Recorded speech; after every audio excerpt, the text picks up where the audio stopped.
Bonsoir, bonsoir à toutes et à tous. Très heureux d'être avec vous pour ce premier live Team Sodebo à l'assaut du trophée Jules Verne. Nous sommes en direct de Lorient.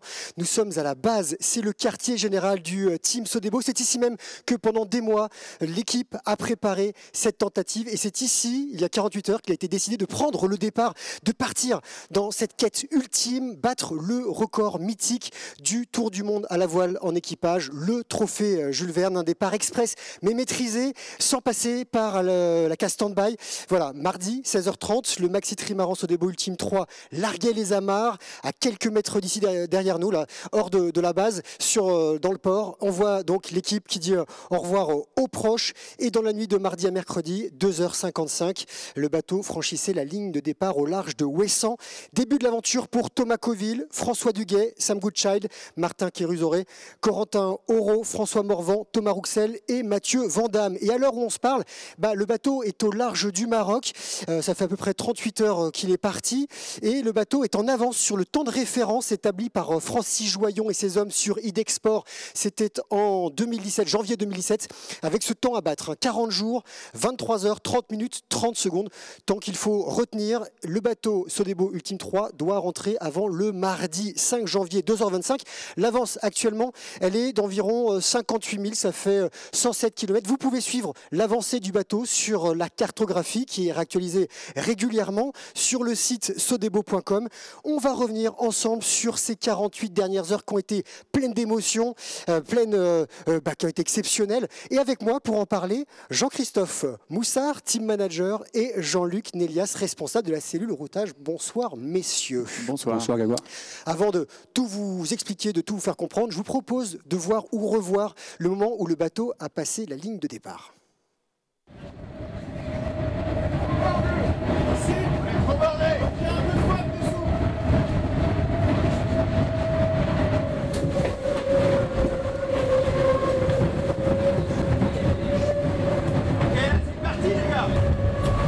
Et voilà, départ du trophée Jules Verne 2020 sur Sodebo à 1h55 TU. On a coupé la ligne à 38 nœuds avec Tom Brooks à la barre.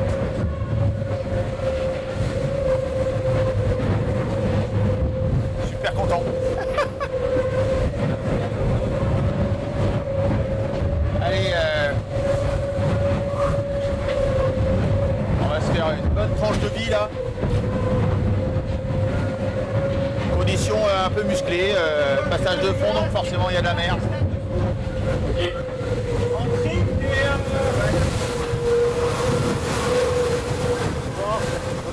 Voilà, c'était musclé, mais le sourire de Thomas Coville au moment de passer cette ligne, de franchir cette ligne, et des images de Martin Kérusoré qu'on salue. Il a une double casquette à bord, il est médiaman, il est aussi régleur, donc il bosse des deux côtés.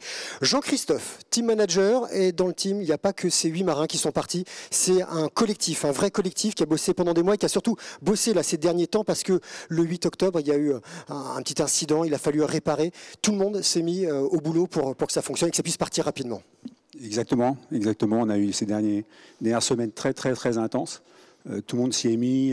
L'équipe technique a fait un boulot de dingue. Ils ont vraiment réussi à réparer le foil, la dérive qui était très abîmée en un temps record. Ce qui nous a permis, ils nous ont livré le bateau vendredi soir.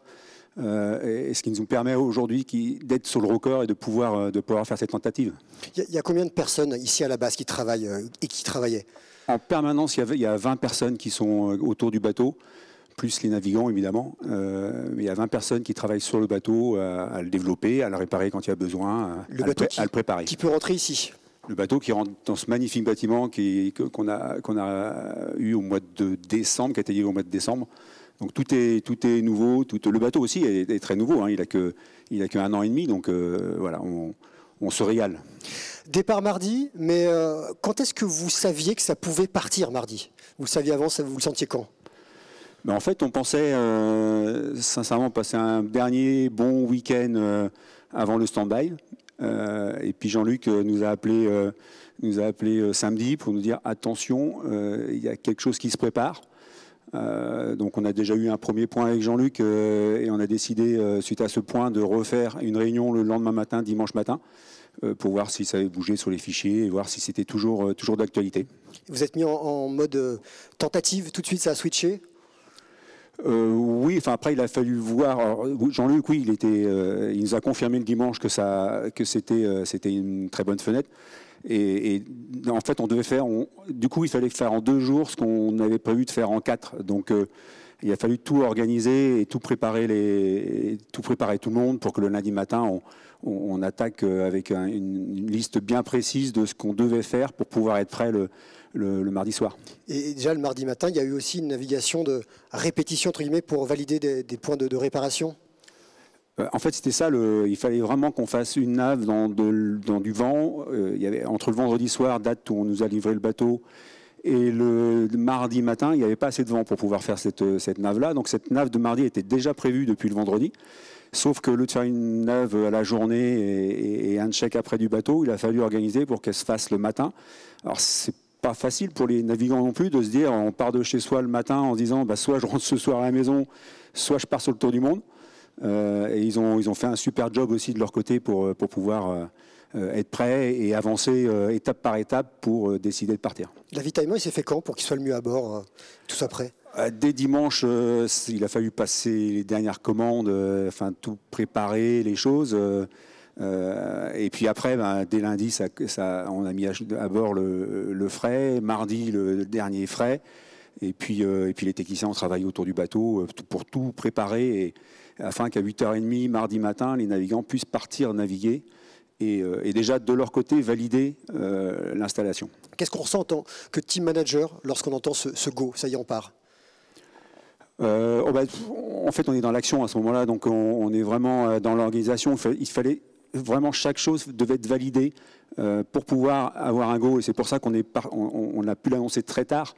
C'est qu'on a vraiment des étapes à franchir entre les navigants qui devaient valider sur l'eau, les techniciens qui devaient aller checker à l'intérieur du bateau, de regarder tout le montage et l'environnement du foil. Il y a des trappes qui étaient restées ouvertes pour pouvoir accéder, aller voir comment ça se passait. Et derrière, donc déjà, il fallait qu'ils nous valident que tout s'était bien passé. Et après, il fallait tout fermer, ces trappes-là. Il faut les étanchéifier, il fallait refaire de la strate. Enfin, il y avait des choses à faire pour que le bateau soit prêt à partir. Et on a eu l'info qu'à 14h30, je crois, que techniquement, ça pouvait partir. Il y a eu quelque chose à ce moment-là, le cœur qui bat plus vite? Oui, forcément, ouais. C'était non, c'est un bon moment. En plus, on était en réunion avec Jean-Luc et tout l'équipage sur justement le routage de ce qu'il y avait à faire. Donc eux, ils étaient déjà dans le match, et quand on nous annonce que techniquement, c'est dans 2 heures le bateau, il est fermé et il est prêt à partir. Forcément, on change là, à ce moment-là, on a envie, quoi. Jean-Luc, le mode tentatif était déjà enclenché depuis un peu plus longtemps, depuis samedi? Oui, alors bon, on devait normalement être en stand-by depuis le 15 octobre, puis on a eu des soucis de technique puisqu'on a rencontré un obstacle dans nos dernières navigations, donc réparation, et on devait normalement être prêt début décembre à repartir. Et les techniciens, grâce à leur travail acharné les week-ends et tard le soir, ils ont réussi à finir le bateau une semaine plus tôt. Et puis moi, toute la semaine dernière, j'étais sur des trucs à gauche, à droite, enfin des diverses missions. Et puis je me suis dit samedi matin, il faut que je prenne du temps chez moi pour bien regarder ce qui se passe, parce que je subodore une fenêtre potentielle. Et effectivement, en travaillant samedi matin, il y avait quelque chose qui se présentait et qui n'a fait que se confirmer jour après jour. Donc j'ai lancé l'alerte le samedi, le dimanche on a confirmé, le lundi ça continuait. Et Jean-Christophe a bien expliqué la problématique qu'on avait, c'est qu'en même temps, il fallait qu'on valide le bateau techniquement et en même temps qu'on décide de partir. Donc il y avait beaucoup de choses qui étaient liées, et ça impliquait tout le team en fait dans cette action. C'est la première fois sur Jules Verne qu'il n'y a pas de stand-by, Jean-Christophe? Oui, à ma connaissance, c'est la première fois qu'il n'y a pas de stand-by du tout. Ouais. C'est quoi cette cellule routage? Pour l'expliquer à ceux qui ne connaissent pas la voile, quel est le rôle? Comment ça fonctionne? Et là, vous êtes avec nous maintenant, mais qu'est-ce qui route? Oui, il y a Philippe Legros qui est avec moi, donc on est 2 personnes, on travaille 24 heures sur 24 avec un système de car comme sur le bateau. En fait, là c'est pas super bien réglé parce que on est à 100% depuis plus que mardi d'ailleurs, et donc on a du mal à dormir, on a du mal à trouver notre rythme, on vit un peu avec le bateau, Et ça va se régulariser hein, sur la durée, on va trouver nos marques et tout ça. Mais donc on est 2 personnes et on se relaie, on fait des quarts de 1h30 à peu près. Et pour le moment, j'arrive pas vraiment à dormir parce que je vis pas mal de stress du bateau. Est-ce que la fenêtre est bonne? Est-ce que la fenêtre est pas bonne? Justement, elle ressemble à quoi cette fenêtre de mardi qui a confirmé le départ? Elle confirme, en fait, on a des objectifs à peu près sur 10-12 jours d'atteindre le cap des Aiguilles, donc dans le sud de l'Afrique du Sud. C'est le plus loin qu'on puisse essayer de se transposer au niveau information météo. Et donc, souvent, on avait un temps à l'équateur à battre, et puis maintenant, on a ce temps à l'équateur à battre, et on essaie de repousser la décision aussi à ce temps au bout de 12 jours au cap des Aiguilles. Et donc, en fait, tous les jours, on gagne un petit peu de précision sur cette fenêtre-là. Donc, le samedi, c'est un peu flou. Le dimanche, ça se confirme. Le lundi, c'est un peu mieux. Le mardi, c'est toujours confirmé. Et ce qu'on sait par expérience sur l'ensemble des tentatives qu'on a fait, c'est qu'une bonne fenêtre à 2-3 jours, elle a souvent tendance à se dégrader. Donc, celle-là, elle maintenait un bon niveau, un bon standard de réussite. Donc, c'est pour ça qu'on est parti. Mais on n'est jamais sûr. On est encore potentiellement... c'est possible qu'on décide demain ou après-demain que la tentative, ça va rien donner et qu'on fasse demi-tour pour revenir se mettre en position. Mais pour réussir, il faut tenter. Voilà. Avec Thomas, vous connaissez par cœur, vous avez fait des courses ensemble, vous avez gagné ensemble, tu as été routeur pour lui. Dès que le bateau est en marche, vous, on va dire vous savez quelle manœuvre il y a au moment où il y a une décision qui est prise. Vous êtes un routeur particulier. Ouais, alors oui, je suis toujours beaucoup navigant, hein, c'est ma principale activité. Donc quand je suis à terre comme ça, je vis le bateau. En plus, maintenant, on a la chance d'avoir beaucoup de data qui arrive du bateau. Donc je sais quelle voile est déroulée, je sais quel riz est pris, je sais la hauteur de la dérive, je connais la hauteur du foil, le reg du foil, les réglages intimes du bateau. Donc je les vois, je les vis et je sais à quoi ça correspond. Et si je comprends pas, je peux interroger le bateau, je peux apporter mon grain de sel à cette histoire-là. Donc c'est assez fusionnel en fait. En étant interne dans cette cellule de routage qui est une maison à Lorient, à 2 km d'ici, en fait, avec 2 ordinateurs, on a toutes les infos du bateau. Ce qu'on n'a pas, c'est la vue et puis le goût, l'odorat, enfin ces sens-là. Mais autrement, on a pas mal de chiffres. Hein. Avant de monter à bord du bateau, je vous propose de revoir des images toutes fraîches.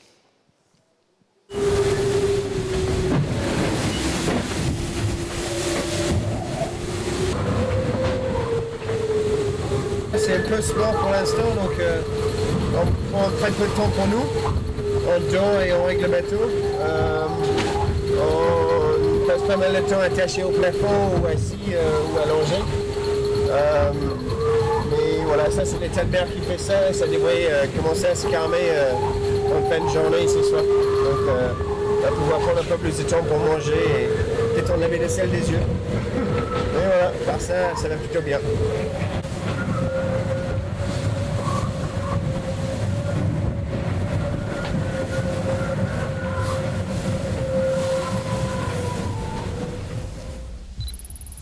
Et très exceptionnellement, on a la chance d'avoir une bonne liaison avec le bateau. On vous emmène tout de suite à bord. Thomas Coville, skipper. Comment ça va à bord, Thomas?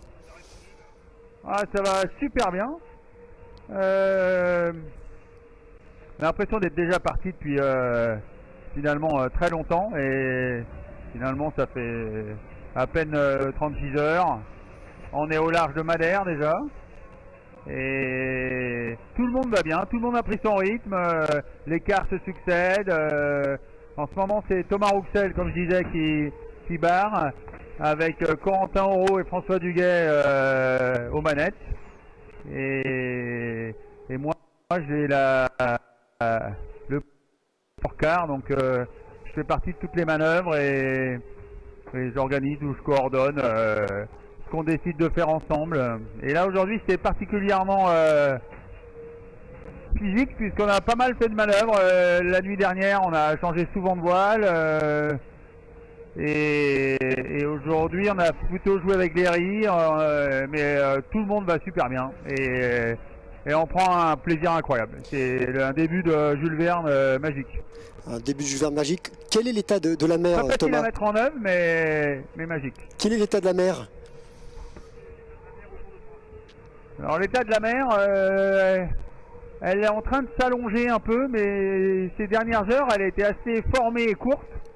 Je dirais 3-4 mètres, mais très courte et qui qui en fait de temps en temps font enfourner un peu le bateau.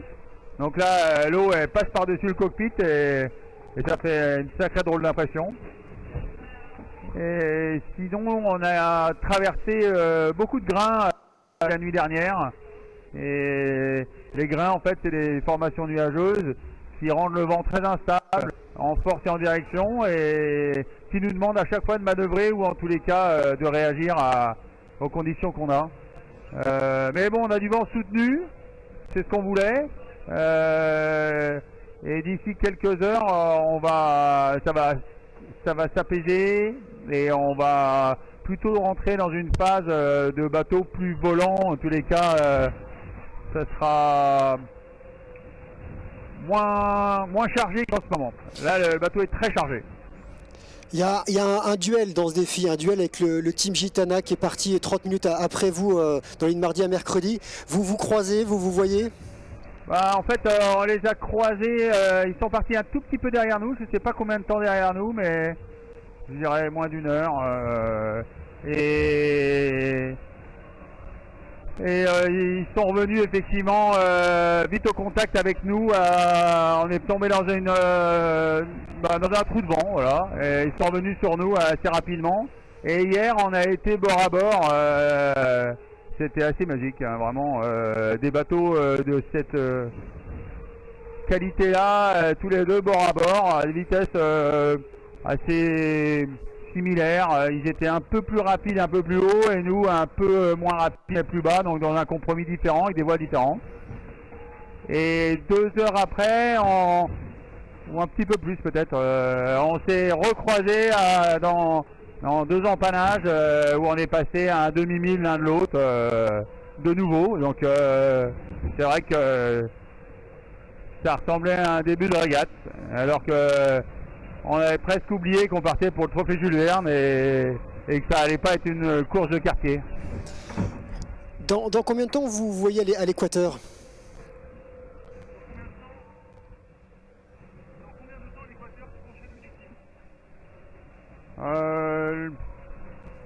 Je n'ai pas regardé le dernier routage effectif parce que là on était plus concentré sur la transition qu'on va avoir de la courbure anticyclonique là, qui va nous permettre d'accrocher les alizés et de viser effectivement l'équateur.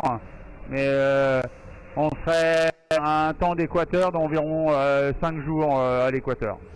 Voilà. En termes de vitesse, le bateau va très très vite. Les pointes, quelles sont les pointes en ce moment? Ou ce que vous avez pu connaître? Je crois que c'est François Morvan qui a décroché la palme avec un 48,9. Mais c'était pas l'objectif. Là on essaye de plutôt avoir des vitesses moyennes. Parce que comme il y a de la mer, on essaye plus effectivement de chercher une vitesse moyenne qui n'altère pas et qui n'abîme pas le bateau. Il faut vraiment avoir tout le temps en tête sur ce périple qu'est le Jules Verne, le compromis entre la performance et l'usure du matériel. Et ça, c'est à moins qu'incombe cette responsabilité. Donc je cherche pas à pousser absolument à ce que les gars aillent très très vite. Je veux surtout qu'on fasse des... On a une petite... En étant vraiment tranquille et en cherchant pas à brusquer le bateau ni à fatiguer inutilement tout le monde dès le début. Et justement, ils sont comment les gars? Physique, c'est parfait, on est bien, pour l'instant on a réussi à très bien manger, dormir. Le bateau pour ça il s'y prête assez bien. La partie sommeil des gars en bas, elle permet à ce que tout le monde s'isole et peut vraiment récupérer. Et la partie active et lieu de vie commun, tous ensemble, elle est assez conviviale et elle permet à ce que justement on soit tous réactifs. Et même pendant les périodes de quart, on peut manger, récupérer, mais même blaguer. On a vraiment envie de profiter de ce moment, de vivre ensemble, et ça fera partie effectivement de la réussite du projet, mais et ça s'associera à la performance, c'est certain.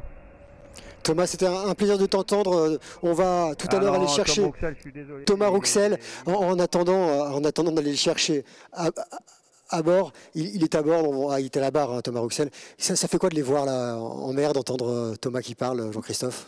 On fait ce travail pour ça. Hein, donc, l'ensemble de l'équipe ici, dès qu'on a parlé lundi matin, la première réunion, ça pouvait partir le lendemain soir. On est là pour ces moments-là.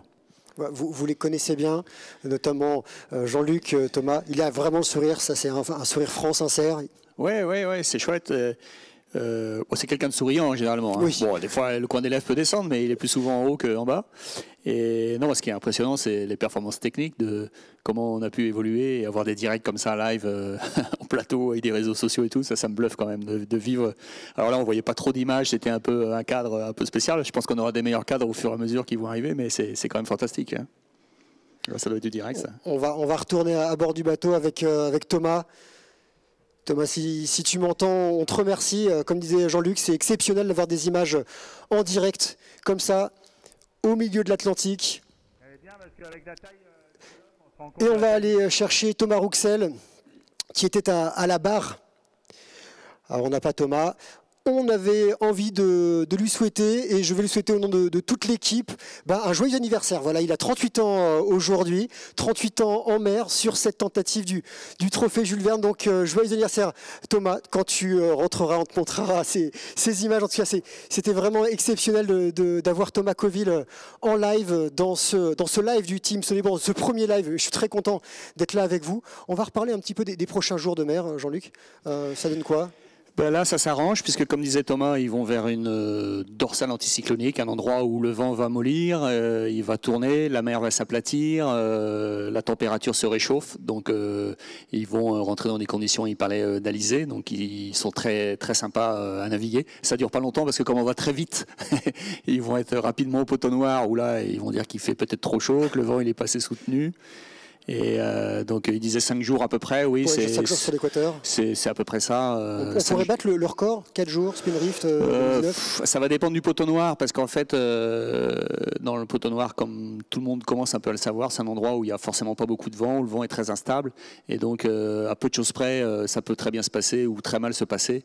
Et donc il y a un petit peu de loterie, on regarde les nuages et on essaie de faire un peu de travail quand même cohérent, mais c'est ça qui fait que le temps à l'équateur, il peut être 4 jours 15 heures ou 5 jours 5 heures, quoi. Ça va quand même très très vite. Oui, de toute façon ça va quand même très très vite, hein. 5 jours en voiture, je ne sais pas si on arriverait à faire aussi vite en descendant par Gibraltar, à traverser les pays africains, c'est pas sûr. Non, je pense qu'on n'irait pas aussi vite que le bateau.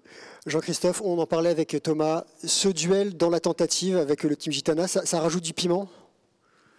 Oui, alors c'est vrai que les premiers jours, on ne s'occupait pas trop du Team Gitana parce qu'on était très occupés à faire ce qu'on avait à faire, mais ils avaient annoncé qu'ils ne partaient pas. Après, ils ont voulu nous suivre, c'est très bien, et nous, ça nous permet aussi d'avoir, comme vous dites, un beau duel, et en plus, pour nous, pour notre bateau qui est neuf, ça nous permet aussi de nous étalonner, d'apprendre beaucoup de choses auprès d'un bateau qui pour lui, il y a 2 ans de plus de navigation. Donc c'est parfait pour nous.